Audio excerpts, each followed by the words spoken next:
자, 오늘은 에스라서의 마지막 본문을 강의하도록 하겠습니다. 지난 시간에 살펴보았던 에스라 10장의 전반부에서는 이스라엘 백성 중에 이방인과 통혼한 자들이 많았다는 사실이 밝혀지고, 그래서 이스라엘 백성 전체가 한 곳에 모여서 죄를 뉘우친 사건에 대해서 살펴보았습니다. 그들은 자신들의 이 민족적인 죄를 통렬하게 회개했고, 이 죄를 처리하기 위해서 대표자들을 뽑아서 사태를 면밀하게 조사하도록 하였습니다. 이렇게 각 가문별로 세워진 대표자들은 3개월이라는 긴 시간 동안에 이방 여인과 통혼한 자들을 각각 다 가족별로 불러서 신문했고, 그 모든 과정 끝에 오늘 본문에 나온 명단이 나오게 된 것입니다. 자, 그런데 우리가 보기에 이 18절 이후로부터 해서 43절까지 이르는 이 긴 이 명단들, 이 사람의 이름들, 명단 자체는 그저 우리가 보기에는 이 아주 오래전 2000년도 넘은 이 고대의 행정적인 기록 이상의 의미가 없어 보일 수가 있습니다. 자, 물론 이렇게 사람의 이름만이 쭉 나열되어 있는 이런 본문들은 다른 어떤 본문들에 비해서 영적인 의미나 교훈을 좀 밀도가 좀 덜한 것은 사실입니다. 자, 그렇지만 이러한 구절들 역시 성령님의 영감, 하나님의 영감으로 무호하게 기록된 것이기 때문에 이것을 하나님의 계시로 영구히 보존하여서 우리가 읽게 하신 데에는 분명 우리에게 유익한 교훈과 뜻이 있다는 것을 우리는 알고 있어야 합니다. 자, 오늘 본문은 크게 18절부터 24절까지 첫 단락과 25절부터 44절까지의 두 번째 단락으로 이렇게 두 부분으로 나뉠 수 있습니다.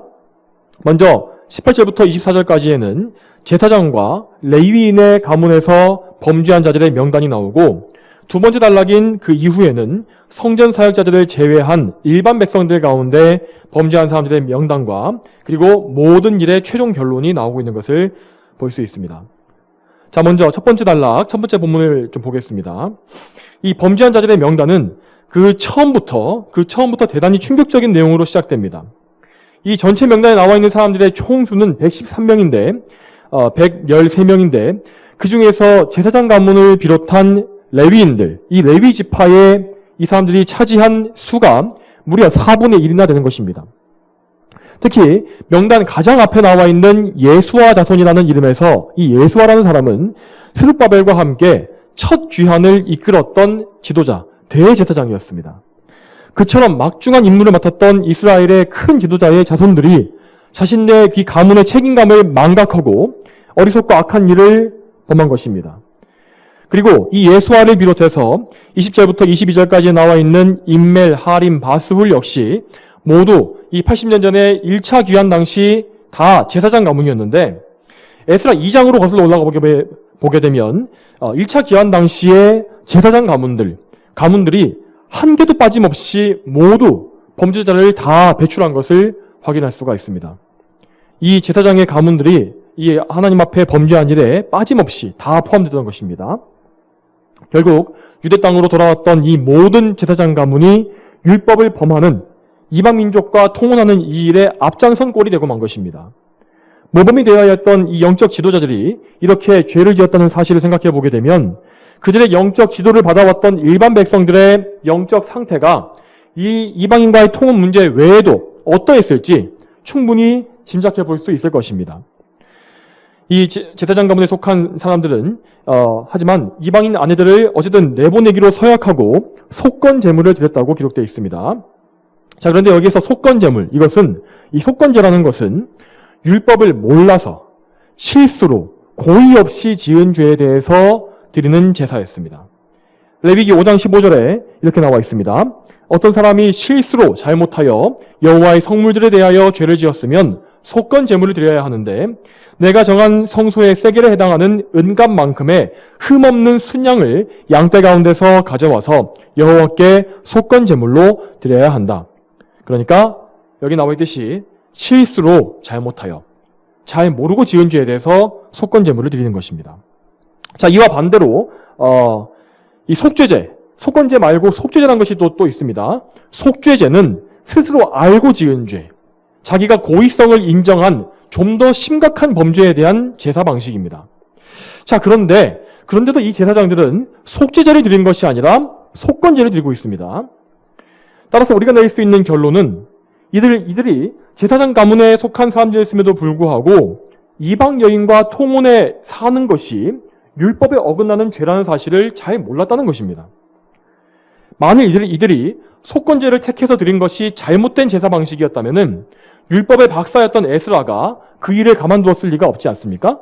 분명히 개입해서 너희가 지금 속죄제를 드린 것이 맞다라고 했을 것입니다.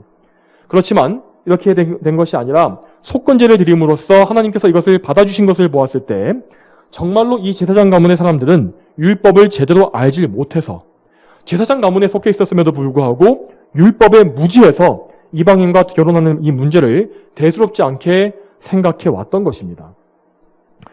여기서 우리는 다시 한번 당시 이스라엘 백성들의 영적 상태가 얼마나 심각하게 망가져 있었는지를 여실히 볼 수가 있습니다. 그들은 남유다 말기의 영적 혼란 시기, 타락의 시기에서부터 바빌로니아 포로 시기에 80년을 또 거쳐서 그리고 성전 재건 이후에도 훌륭한 영적 지도자가 부재하는 수십 년의 세월을 또 거친 상태에 있었습니다. 그 오랜 시간 동안 그들은 하나님의 백성으로서의 정체성을 상실해버리고 하나님의 말씀, 그분의 율법에 대해서도 크게 무지해진 것입니다. 이스라엘 회중에서 오직 소수의 사람들, 에스라와 그를 따르는 아주 소수의 사람들만이 영적으로 깨어서 하나님의 말씀에 대한 지식을 가지고 있었습니다. 여러분, 이 시기에 교회는 참으로 암담하고 어두운 상황을 계속 보내고 있었던 것이 분명합니다. 구약시대 당시의 교회라 할 수 있는 이 이스라엘의 회중은 하나님 앞에 구별되지 못하고 말씀에 무지하며 그래서 하나님보다 세상을 더 사랑하고 늘 불순종하는 길을 갔습니다. 전체 교회 안에 그러한 무지하고 악한 자들이 훨씬 더 많은 그런 상태가 계속되었던 것입니다. 그럼에도 불구하고 하나님께서는 이스라엘을 버리지 않으셨습니다. 하나님은 그분의 선하신 예정과 계획에 따라 그분의 백성을 구원하시기 위한 계획을 계속해서 전진시켜 가셨습니다. 비록 이스라엘은 영적으로 무너져 있었고 스룹바벨이나 에스라 같이 이런 열심 있는 지도자가 이룬 개혁조차 일시적인, 단회적인 효과만을 내는 것에 그쳤습니다. 그렇지만 그처럼 황폐한 가운데서도 하나님께서는 그분의 백성의 명맥이 끊어지지 않게 하셨고 그리고 이후로 400년 이후에는 결국 유다 지파 다윗을 통해서 구원자 예수 그리스도께서 나게 하신 것입니다.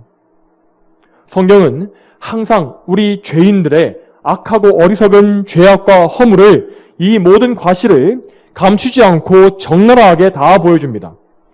그러나 그 모든 죄악의 고발, 이것은 심판과 멸망이나 허무함으로 끝나지 않습니다. 성경 속에서 죄악의 어둠이 깊을수록 하나님께서 그들에게 베푸시는 은혜의 찬란한 빛이 더욱더 밝게 빛납니다.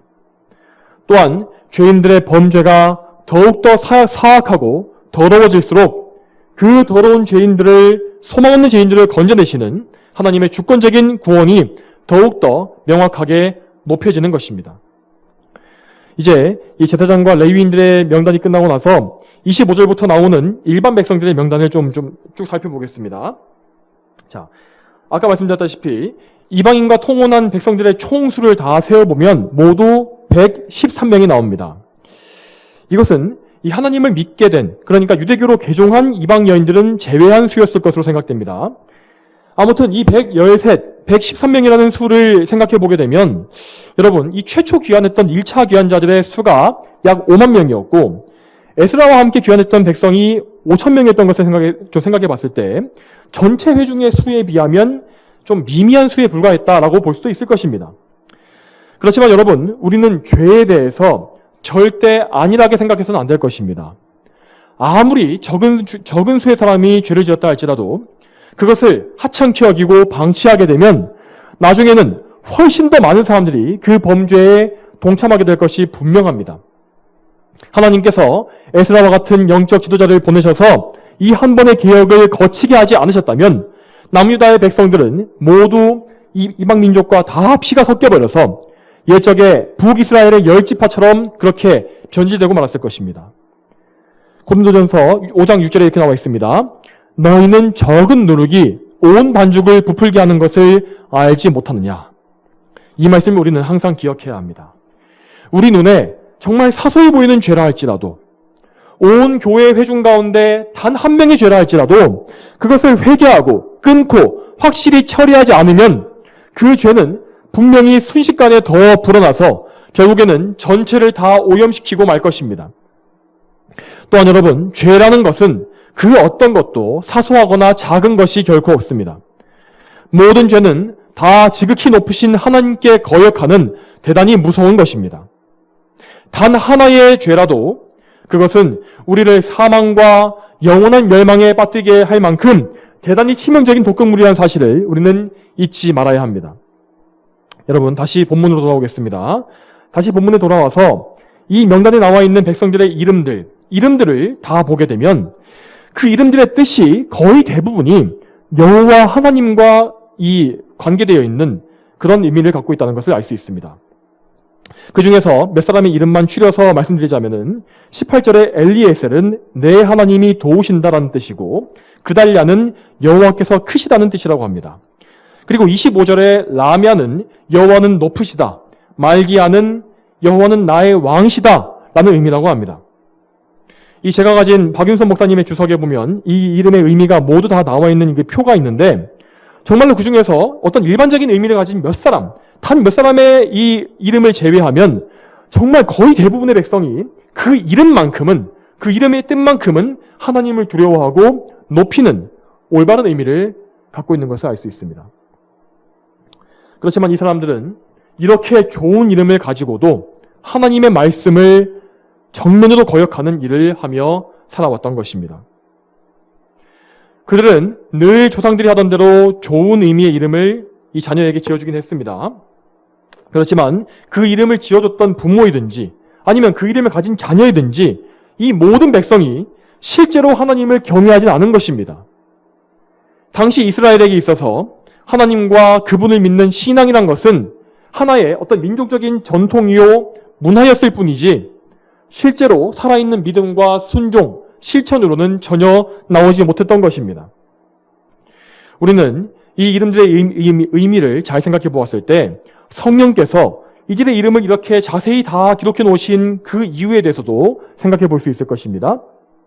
여러분, 죄라는 것은 사람의 의지나 생각에 관계없이, 사람의 어떤 힘과 능력에 관계없이 모든 사람을 다 더럽힐 수 있는 그런 엄청난 권세를 가지고 있습니다. 죄라는 것은 또한 지위의 높고 낮음, 신분에 관계없이 누구에게나 다 침투해서 그를 더럽힐 수 있는 것을 우리는 알아야 합니다. 이 사람들의 좋은 이름과 그 이름을 지어주었던 그 부모의 의지, 이런 것들은 이들을 범죄에서 지켜주질 못했습니다. 또한 대제사장의 가문이라고 해도 죄악에서 특별하게 보호를 받은 것이 아니었습니다. 타락한 이방 문화는 대제사장의 집안에도 흘러들어갔고 레위인의 가문에도 흘러들어갔습니다. 이처럼 죄는 사람을 가리지 않고 그들 모두를 더럽히는 그런 무서운 속성을 다 가지고 있습니다. 그러므로 여기에서 우리는 교훈을 얻어야 합니다. 여러분 중에서 특히 자녀를 가지신 그리스도인 부모님들 특히 주의하시기 바랍니다. 많은 그리스도인 부모들이 아이들을 교회에 데리고 나와서 주일학교에 출석시키는 것만으로 별 문제가 없을 것이라고 착각하는 경우가 많습니다. 주일날 그렇게 한 다음에 주일이 끝나서 아이들과 함께 집에 돌아오게 되면 그대로 TV를 켜고 스마트폰을 붙잡고 앉아서 세상 문화에 무방비로 노출되는 삶을 사는 것입니다. 그리고 주중에는 가정예배도 드리지 않고 성경도 가르치지 않으며 그냥 아이들을 학교와 학원에 보내놓고 그렇게 살게 하다가 다시 주일에 교회에 데리고 옵니다. 그런 것이 계속해서 반복됩니다. 여러분, 그런데 이런 것들은 아이들을 그리스도인으로 기르는 방법이 아닙니다. 그렇게 길러진 아이들은 그저 기독교적인 문화, 교회 안의 문화에 익숙한 자들로 자라게 될 것이고 나중에 커서도 그냥 껍데기만 남은 그리스도인이 되고 기독교인이 될 것입니다. 그렇게 되면 그들은 나중에는 교회를 떠나거나 아니면 그저 교회를 습관적으로 다니더라도 오늘 본문에 나와 있는 이스라엘 백성처럼 이방 문화와 밀착해서 그들과 섞여서 살아가는 죄를 계속 지으면서 영적으로 무감각하게 살게 될 것이 분명합니다. 여러분 잘 기억하십시오. 물론 아이들을 구원하시는 분은 전적으로 하나님이십니다. 그렇기 때문에 가장 불경건한 부모 아래에서 자란 아이들도 은혜의 기적으로 구원하실 수 있는 분이 하나님이십니다. 그렇지만 우리 그리스도인들은 자녀 교육에 대한 신앙적인 책임을 다해야 하는 것입니다. 우리는 물론 아이들에게 들어가게 되는 모든 지식과 정보를 다 완벽하게 통제할 수는 없습니다. 그렇지만 적어도 그 아이들의 생각이 세상의 지혜에 물들기 전에 성경 말씀과 하나님을 경외하는 것으로 그들의 생각을 먼저 채워주는 것, 그들의 생각을 선점하는 것은 할 수 있는 것입니다. 아이들이 말씀의 안경으로 세상을 바라보고 세상의 모든 것들을 하나님의 말씀의 기준으로 분별할 수 있도록 우리는 그들을 철저하게 가르쳐야 합니다. 그 좋은 시기를 놓쳤다고 할지라도 나중에라도 우리는 계속해서 그들을 훈계하고 가르침으로 말미암아 그들이 위험에서 떠나고 죄에서 벗어날 수 있도록 계속해서 도와야 합니다. 그러기 위해서 우리는 모든 예배에 아이들과 함께 참석할 뿐만 아니라 매일마다 집에서 가정 예배를 잘 드려서 아이들에게 말씀과 교리를 가르쳐야 합니다. 또한 부모로서 그리스도인답게 모순되지 않는 언행과 삶의 자세, 가치관을 드러내 보여줌으로써 아이들이 그 삶의 모범을 보고서 성도다운 삶을 배울 수 있게 해주어야 합니다. 그리고 이 모든 것에 더해서 항상 기도로 아이들을 하나님께 맡겨드려야 할 것입니다. 최선을 다해서 아이들을 가르치고 훈육하는 책임을 다하되 우리는 그 아이들을 예수님께 데리고 가는 일을 소홀히 해서는 안 되는 것입니다. 아이들은 하나님께서 우리에게 주신 선물입니다. 하나님께서는 그 아이들을 바르게 양육할 책임을 우리에게 맡기신 것입니다. 그러므로 우리 부모들은 성경의 가르침을 따라서 양육에 최선을 다하되 또한 동시에 우리의 한계를 인정하고 하나님께 겸손히 아이들을 영적으로 맡김으로써 그분의 인도하심을 받아야 하는 것입니다. 다시 본문을 살펴보겠습니다. 자, 오늘 본문에 나와 있는 이 사람들은 사실 대단히 불명예스러운 명단에 이름을 올리게 된 것입니다. 그렇지만 그들은 죄를 지었을지언정 끝까지 회개하지 않는 더 심각한 죄에 빠지지는 않았습니다.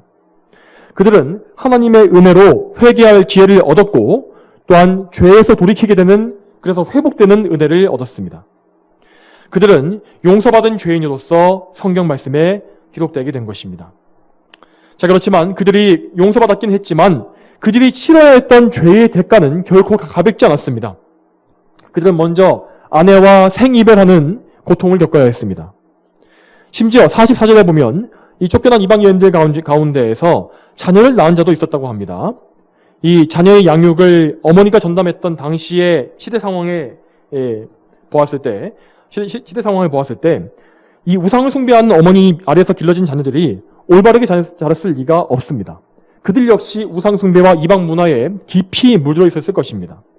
이 아이들은 분명히 어머니와 함께 추방되었을 것이고 나중에 계속해서 아버지 없는 아이로 자라게 되는 큰 어려움에 처하게 되었습니다. 이것은 사실 큰 비극입니다. 그리고 인간적인 관점에서는 좀 지나친 처사가 아니냐라고 볼 수 있을 것입니다. 그렇지만 우리는 먼저 애초에 이 사람들이 지은 죄가 하나님 앞에서 절대로 벌어져서는 안 될 일이었음을 먼저 생각해야 합니다. 심각하게 잘못된 일과 심각한 죄를 벌어졌기 위해서는 그만큼 강력한 처방이 필요한 것입니다. 때로 그 처방이 너무나 강하고 가혹하다고 해서 그것을 피하려고 한다면 결국 그 죄 때문에 모두가 다 망하게 될 것이 분명합니다. 따라서 우리는 하나님의 말씀에 전적으로 순종해서 지혜롭게 행해야 합니다. 죄가 발견되고 깨닫게 되면 그것을 단호하게 끊어야 하며 또한 그 죄의 원인까지도 완벽하게 제거함으로써 그 죄가 다시 일어나지 않도록, 반복되지 않도록 해야 하는 것입니다. 그것이 바로 성경에서 이 죄를 다루는 방식입니다. 자, 또한 이 말씀을 통해서 우리는 이 불신자인 배우자와의 관계에 대해서도 생각해 볼 수 있을 것입니다. 이 오늘 본문에서는 물론 이 불신자인 배우자와의 이혼이 강제되고 있는 것을 볼 수 있습니다. 하지만 사실 성경 전체의 교훈을 보게 되면 모든 이혼을 성경은 다 금하고 있습니다. 금지하고 있습니다. 마태복음 5장 32절에 따르게 되면 배우자가 음행한 경우에는 이혼이 허용되긴 합니다.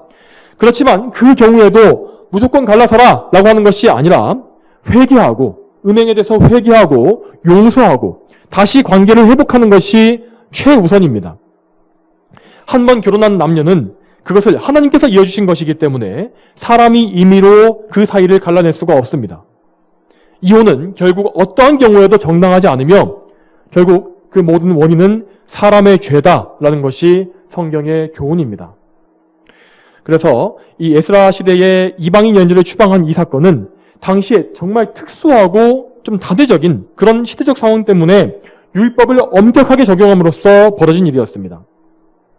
이스라엘은 이 당시에 하나님의 백성으로서의 정체성을 완전히 다 상실해버리고 와해되어버릴 큰 위기에 처해 있었기 때문입니다.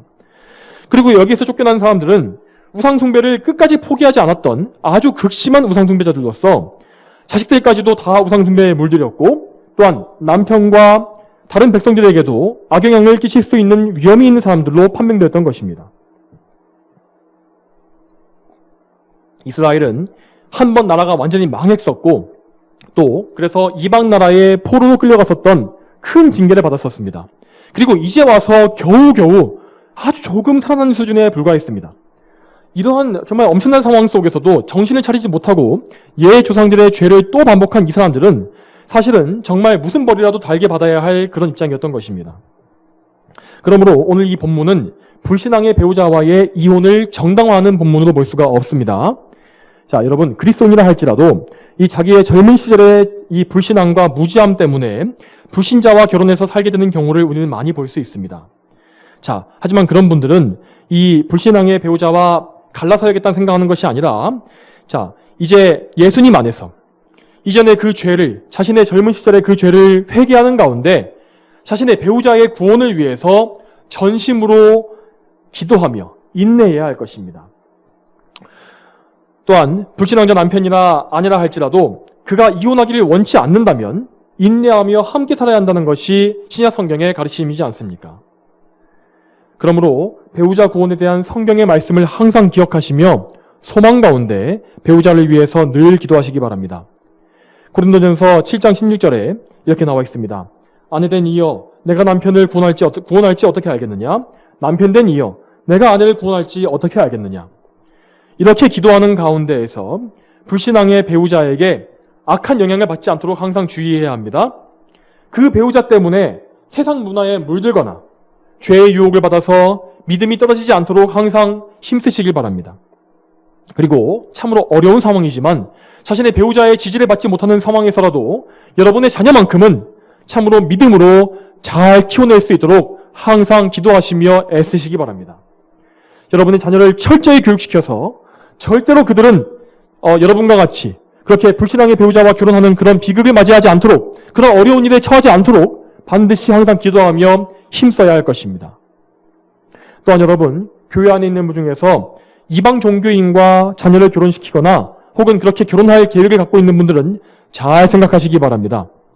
특히 오늘날 교회에서 로마 카톨릭 신자와 결혼하는 기독교인들, 이 사람들은 정말 큰 저주를 자초하는 것입니다.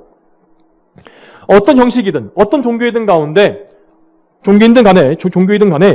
우리의 왕이신 예수 그리스도 안에서 연합하지 않는 모든 결혼은 다 불법이고 죄를 짓는 것입니다. 그런 결혼은 물론 일반적인 은총의 영역, 결혼이라는 이런 일반적인 은총의 영역에서는 인정될 수 있습니다. 그렇지만 하나님의 특별한 구원의 은총에서는 멀어지게 만드는 것임을 우리는 항상 기억해야 합니다. 참된 믿음과 신앙 고백을 가지고서 또한 거듭남의 증거를 가진 신실한 사람을 만나서 결혼하는 것이 참으로 복된 결혼이고 하나님께서 기뻐하시는 결혼입니다. 그러한 믿음의 조건, 영적인 조건을 최우선으로 하지 않고 다른 어떤 세상의 조건들, 그 사람의 외모나 성격이나 집안이나 재산 이런 것을 조건으로 보고 하는 결혼은 결국 하나님의 영광을 위한 것이 아니라 인간의 정욕과 나의 욕망을 위해서 하는 결혼인 것입니다. 우리 그리스도인들은 그런 어리석은 죄를 범치 않도록 늘 성경을 보면서 주의해야 할 것입니다. 자, 이제 오늘 이 말씀을 좀 더 구체적으로 또 적용해 보도록 하겠습니다. 우리는 오늘 본문 말씀을 통해서 진정한 회개가 어떤 것인지를 알 수 있어야 합니다. 회개라는 것은 그저 죄를 뉘우치고 후회만 하는 것이 아닙니다. 회개란 것은 죄를 돌이키고 끊으며 또한 그 죄 때문에 벌어진 일들을, 잘못된 일들을 다 올바르게 돌려놓는 것, 이것이 바로 참된 회개입니다. 대표적인 이 회개의 좋은 예로서 삭개오의 회개가 있지 않습니까?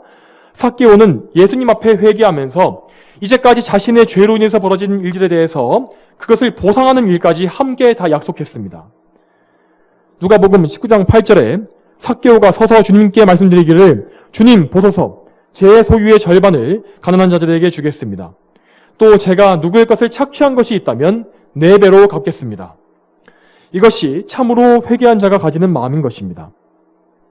그 회개의 일로 인해서 자기에게 어떤 손해가 가더라도 이제까지 자신이 이 지었던 죄로 인해 벌어진 악한 일들과 또한 더 나아가서 이웃의 손해까지 회복시키는 것, 그것입니다.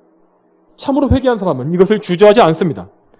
그래서 오늘 본문에서 이스라엘 백성들은 자신들이 지은 죄 때문에 일어난 잘못된 가족관계, 이것을 청산하고 원상태로 복구하는 결단을 내린 것입니다. 또한 우리가 두 번째로 적용할 수 있는 내용은 우리가 신앙에 있어서, 신앙의 문제에 있어서 어떤 인간적인 감정, 어떤 혈육의 정에 휘둘려서는 안 된다는 것입니다. 우리 인간적인 정, 특히 혈육의 정이라는 것은 대단히 강력하기 때문에 우리의 신앙을 위협하는 가장 큰 장애물이 될 수가 있습니다. 특히 우리의 혈육이, 우리의 가족이 우리와 다른 믿음을 가지고 있고 또한 영적으로 오류에 빠져 있을 때 우리가 인간적인 사랑에 매여버리게 되면 하나님께 순종하는 것이 불가능하게 됩니다. 그리고 많은 사람들이 그런 선택의 기로에 설 때에 예수님이 아니라 부모를 택하고 배우자를 택하고 자식을 택하는 잘못을 저지릅니다. 그렇지만 우리 주님께서는 분명히 모든 사랑, 전적인 모든 사랑을 다 하나님께 바칠 것을 명하고 계십니다. 마태복음 10장 37절에 아버지나 어머니를 나보다 더 사랑하는 자는 내게 합당하지 않고 아들이나 딸을 나보다 더 사랑하는 자도 내게 합당하지 않다라고 예수님께서 말씀하신 것을 보시기 바랍니다. 성도 여러분, 우리는 이 철로역정에 크리스찬이 장망성을 떠날 때에 아내와 자기의 자식들을 버려야 했던 이것을 기억해야 합니다. 이것은 그저 단순한 비유나 상징이 아닙니다. 실제로 그 당시에 그리스도인들은 자신의 신앙을 지키기 위해서 자신의 가족의 이익까지 저버리는 그런 일까지 서슴지 않고 다 택했던 것입니다. 정말 실제로 우리는 우리의 가족보다 예수님을 택해야 합니다. 그래서 오늘 본문에서도 이스라엘 백성들은 죄를 끊고 회개하기 위해서 아내와 자식들을 내보내는 그런 고통까지 다 감수한 것입니다. 이처럼 죄는 정말 끊기가 매우 어렵고 고통스러운 것입니다. 그렇지만 우리는 그럼에도 불구하고 언제나 하나님의 나라와 그분의 의를 구함으로써 모든 어려움을 이겨야 할 것입니다. 성도 여러분, 죄는 참으로 끊기가 어렵고 우리에게 큰 고통을 가져옵니다. 이 죄를 끊는 일은 우리 한 사람의 인생 중에서도 어렵고 또한 시간이 흐른 후에 우리의 후손들에게서 같은 죄가 반복되지 않도록 하는 것은 정말 인간으로서는 거의 불가능한 일에 가깝습니다. 이 오늘 본문에서도 이스라엘 백성들은 정말 뼈를 깎는 고통을 겪어가면서 죄를 끊었습니다. 그렇지만 겨우 25년 후에 똑같은 죄가 반복되는 것을 우리는 말씀을 통해서 볼 수 있습니다. 느헤미야 13장 23절 이하를 보게 되면 느헤미야가 이방 여인들과 통혼한 백성들을 적발해서 징계하는 사건이 또 나옵니다. 자, 그들의 자녀들은 심지어 아예 이스라엘의 백성의 이 정체성을 다 상실해버려서 유다인의 말을 아예 하지 못하는 상태였다고도 나와 있습니다. 겨우 25년 만에 벌어진 일입니다. 25년이라는 세월, 겨우 한 세대가 지나기도 전에 이스라엘 이 백성 안에서 똑같은 죄가 또다시 반복된 것입니다. 인간은 죄인이고 그래서 그들에게서 태어나는 모든 사람도 다 똑같은 죄인에 불과합니다. 그러므로 모든 개개인은 다 예수 그리스도를 믿음으로써 다 구원을 받아야 하는 것입니다. 죄를 회개한다는 것은, 그리고 구원받는다는 것은 부모나 조상과 관계가 없고 자신이 가진 그 어떤 인간적인 조건과도 관계가 없습니다. 모든 사람은 다 똑같이 죄인이고 모두가 다 하나님 앞에서 죄를 해결받아야 하는 것입니다. 만일 한 사람이 끝까지 죄를 회개하지 않는다면 그들은 오늘 추방된 이방 여인과 그 자식들처럼 하나님의 은혜에서 영영 끊어지는 저주를 받게 될 것입니다. 그리고 그 원칙은 신약시대에도 동일합니다. 예수님께서도 분명히 말씀하시기를 교회 안에서 여러 차례 회개의 기회를 저버린 사람을 교회에서 내쫓아라, 출교시켜라, 이방인처럼 여겨라 라고 하지 않았습니까?